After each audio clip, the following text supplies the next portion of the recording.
இன்னைக்கு திரு அம்பேத்கர் அவர்கள் உயிரோடு இருந்திருந்தா என்ன நினைப்பாரு? இன்னைக்கு இருக்கிற நம்ம இந்தியாவை பார்த்து அவர் பெருமைப்படுவாரா, இல்ல வருத்தப்படுவாரா, இல்ல அப்படியே வருத்தப்பட்ட எதை நினைச்சு வருத்தப்படுவாரு? இன்னைக்கு நம்ம நாடு முழு வளர்ச்சி அடையணும்னா ஜனநாயகம் காக்கப்படணும். அந்த ஜனநாயகம் காக்கப்படணும்னா அரசியல் அமைப்பு சட்டம் காக்கப்படணும். அதுக்கான பொறுப்பு, அந்த கடமை நம்ம ஒவ்வொருத்தருக்கிட்டையும் இருக்கணும்னு தோணுச்சு. அந்த பொறுப்போடும் அந்த கடமையோடும் தான் இதை நான் ஆணித்தரமாக சொல்கிறேன். ஜனநாயகத்தை நாணிவேர், ஃப்ரீ அண்ட் ஃபேர் எலெக்ஷன்ஸ்.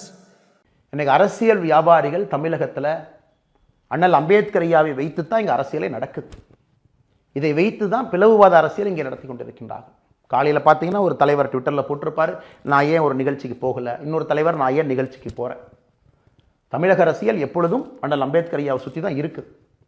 ஆனால் அது ஆக்கப்பூர்வமாக இருக்குது அப்படிங்கிற கேள்வி நம்ம கேட்கணும். திமுகவினுடைய அமைச்சரவை எடுத்துக்கணும். அண்ணல் அம்பேத்கர் ஐயா சொன்ன பல விஷயத்தில் மிக முக்கியமான விஷயம் என்ன சொன்னாருங்க? விளிம்பு நிலையில் ஒடுக்கப்பட்ட மக்கள் மேலே வர வேண்டும் என்றால் 2 விஷயம் அவங்க கை கொடுக்கணும். கல்வி கொடுங்க, அரசியல் அதிகாரம் கொடுங்க. இதில் ஒன்றை பறிச்சிங்கன்னா கூட அவங்க மேலே வர முடியாது. கல்வி இருந்தும் அரசியல் அதிகாரம் இல்லை என்றால் வர முடியாது. அரசியல் அதிகாரம் கொடுத்து கல்வி கொடுக்கலனாலும் மேலே வர முடியாது. இன்னைக்கு ஒரு முன்னேறிய மாநிலமாக இருக்கக்கூடிய தமிழகத்தில் உண்மையாலுமே பட்டியலின சகோதர சகோதரிகள், பழங்குடியின சகோதர சகோதரிகளுக்கு அரசியல் அதிகாரம் கொடுத்துருக்கமா நீங்கள் யோசிச்சு பாருங்க. நெஞ்ச தொட்டு யோசிச்சு பார்ப்போம். இல்லை. ஏன் தமிழ்நாட்டினுடைய அமைச்சரவை பட்டியல் எடுத்து பாருங்க. 35 அமைச்சர்கள். பட்டியலின சகோதர சகோதரிகள் எங்க இருக்காங்கன்னு பாருங்க. கடைசியில் இருப்பாங்க. வாரண்ட் ஆஃப் பிரசிடென்ஸ் கடைசியில் இருப்பாங்க. நம்பரே சொல்றேன் பாருங்க. 35 பட்டியலின சகோதர சகோதரி ஒருத்தவங்க இருக்கிறாங்க. அவங்க தான் கடைசி அமைச்சரவையில். 34 பட்டியலின சகோதரர் இருக்கிறாங்க. 32 பட்டியலின சகோதர சகோதரி இருக்கிறாங்க. 3 பேர் இருந்தாங்க திமுக ஆட்சிக்கு வந்த பிறகு. எல்லாம் பேசி பேசி சண்டை போட்டு இப்போ 35ல் 4 ஆயிருக்கிறது. 4 எப்படிங்க அரசியல் அதிகாரம் கொடுக்காம எப்படி அந்த சமுதாயம் மேலே வரும்? மாண்புமிகு பாரத பிரதமர் நரேந்திர மோடி அவருடைய கேபினெட்டை பாருங்க. 71 அமைச்சர்கள். 27 பேர் பிற்படுத்தப்பட்ட சமுதாயம் ஓபிசியிலிருந்து இருக்கிறாங்க. 10 பேர் பட்டியலின சமுதாயத்திலிருந்து இருக்கிறாங்க. 5 பேர் பழங்குடியின சமுதாயத்திலிருந்து இருக்கிறாங்க. 5 பேர் சிறுபான்மை சமுதாயத்திலிருந்து இருக்கிறாங்க. இந்திய அளவில் அரசியல் அதிகாரம். ஆனால் தமிழகத்தில் கோயிலுக்குள்ளே போனால் கூட சில இடத்துல பிரச்சனை. ஆனால் அம்பேத்கர் ஐயா விருப்பப்பட்டதே இந்த ரிசர்வ்டு கான்ஸ்டிடுவன்சி.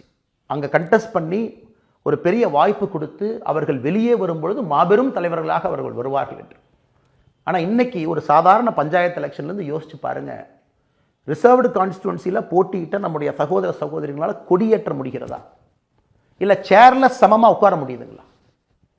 இல்லை பட்டியலின சகோதர சகோதரி ஒரு கோயிலுக்கு போக முயற்சி பண்ணுறாங்க. சேலம் பக்கத்தில் ஒரு திமுகவினுடைய ஒரு முக்கிய நிர்வாகி தடுக்கிறாங்க. பெரிய பிரச்சனையாகுது. கட்சி விட்டு நீக்கிறாங்க. சைலண்டாக 4 மாதம் கழிச்சு அதே ஆளை அதே கட்சியில் சேர்த்து அதே போஸ்ட்டை கொடுக்குறாங்க. ஆனால் கேட்டால் அண்ணல் அம்பேத்கர் ஐயா என்று வாய்க்கிலேயே தமிழகத்தில் பேசுகிறாங்க. ஆனால் என்னை பொறுத்தவரை இந்த 68வது நினைவு நாள், ஐயாவுடைய நினைவு நாள் உத்து பார்த்து கொண்டிருக்கின்றார். இவரை வைத்து அரசியல் வியாபாரம் மட்டும்தான் பண்ணுறோமா, இல்லை இவருடைய கொள்கைகளை கீழே எடுத்துகிட்டு போகிறோம்? அதன்படி ஒரு கட்சி நடக்குதா? அதன்படி அரசியல் இங்கே இருக்கா? அதன்படி அரசியல் அதிகாரம் எல்லாத்துக்கும் வருதா? ஆனால் தமிழ்நாட்டு மக்களுக்கு என்னுடைய அன்பான வேண்டுகோள், அம்பேத்கர் ஐயாவை பற்றி நிறைய படிக்க வேண்டிய நேரம் வந்துருச்சு. அரசியல்வாதிகள் சொல்றதெல்லாம் நீங்கள் கேட்காதீங்க.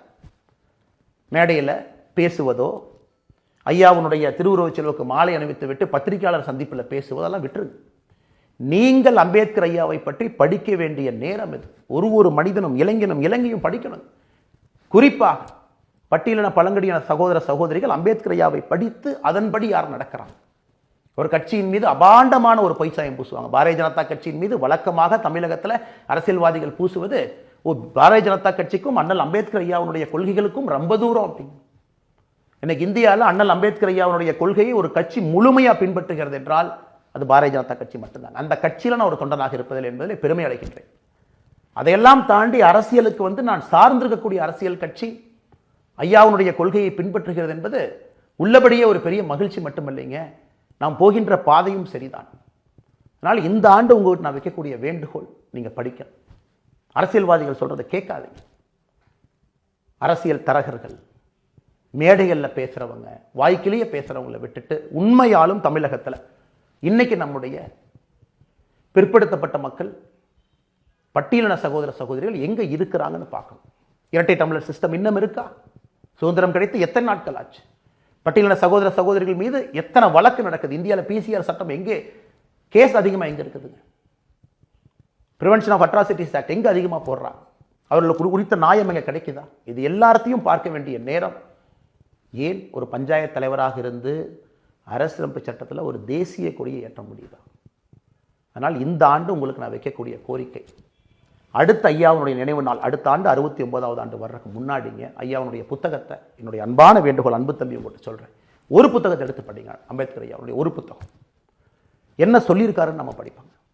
அதன்படி யார் நடந்துக்கிறாங்க, நம்முடைய வாழ்க்கையில் அதை கொண்டு வருகின்றோமா என்று. ஏன்னா அதை பேச வேண்டிய கட்டாயம். எல்லா ஆண்டும் நானும் மௌனமாக அந்த விழாவுக்கு செல்வேன், ஐயாவுக்கு மரியாதை செல்வேன், மௌனமாக வெளியே வருவாங்க. ஆனால் எனக்கும் தெரியும் அரசியலில் மாற்றம் கொடுக்க வேண்டும் என்று வந்த மனிதன் நான். அந்த நாட்களும் கடிகாரம் போல் அப்படியே சின்ன சின்னதாக குறைஞ்சிக்கிட்டே வருதுங்க. கண் முன்னால் எனக்கும் தெரிகிறது மாற்றத்திற்கான நாட்கள் பெரிய நாட்கள் இல்லை, சிறிய நாட்கள் தான் இருக்கு. நாம் வந்ததே மாற்றம் கொடுக்க வேண்டும் என்று நாமளும் அந்த பழம்பெரும் அரசியலில் மாட்டி இப்படியே மாட்டிக்கிட்டு இருக்கமேங்கிற வருத்தம். அதனால் அம்பேத்கர் ஐயாவுடைய இந்த நினைவு நாளில், இந்த புண்ணியமான நாளில் நமக்கான ஒரு அரசியலமைப்பு சட்டம் கொடுத்து இந்தியா இப்படித்தான் செல்ல வேண்டும் என்று சொன்ன அந்த நாளில் சில கேள்விகளை கேட்க வேண்டும். அதன் மூலமாக என்னுடைய தமிழ் சொந்தங்கள், நீங்கள் அம்பேத்கர் ஐயாவை இன்னும் முழுமையாக படித்து புரிந்து தெளிந்து தமிழ்நாட்டில் என்ன நடக்குது அப்படிங்கிறத உங்களுடைய வாக்கு மூலமாக, பேச்சு மூலமாக நீங்கள் சொல்ல ஆரம்பிக்கும் பொழுது அரசியல் மாற்றம் தமிழகத்தில் நடக்கும். அதற்கு எல்லாம் இந்த நாளில் உறுதியேற்போம். நான் உங்கள்கிட்ட கேட்குறது பெரிய பெரிய வார்த்தையெல்லாம் சொல்லி உறுதியேற்போம் கேட்கலீங்க. ஒரு புத்தகத்தை படிப்போம் என்று உறுதியேற்போம். உண்மையால் நம்ம அம்பேத்கர் ஐயா விரும்புகிறோமா? ஒரு புத்தகத்தை படிப்போங்க. அடுத்த ஆண்டு முடிவதற்குள்ள ஒரு புத்தகத்தை படிப்போம் என்று உறுதியேற்போம். அண்ணல் அம்பேத்கர் ஐயாவுடைய வழிப்படி நடப்போம். பொறுமையாக இவ்வளோ நேரம் நான் சொன்ன கருத்துக்கள் நீங்கள் கேட்டீங்க, அதற்காக உங்களுக்கு தலை வணங்கி என்னோட நன்றியை தெரிவிச்சுக்கிறேன். மறுபடியும் ஒரு முறை இந்த மாமனிதர் இந்த ஐயாவுடைய வாழ்க்கைப்படி நம்ம நடப்போம். இதுபோன்ற முக்கிய நிகழ்வுகள், அரசியல் தகவல்களை ஆழமாக மாறுபட்ட கோணத்திலும் அறிந்து கொள்ள மறக்காமல் உங்கள் TNS24 டிஜிட்டல் பக்கத்தை பின்பற்றிக் கொள்ளவும். உங்கள் ஒவ்வொரு ஆதரவும் இதுபோன்ற பல நிகழ்வுகளின் பின்னணியை அறிய உதவும்.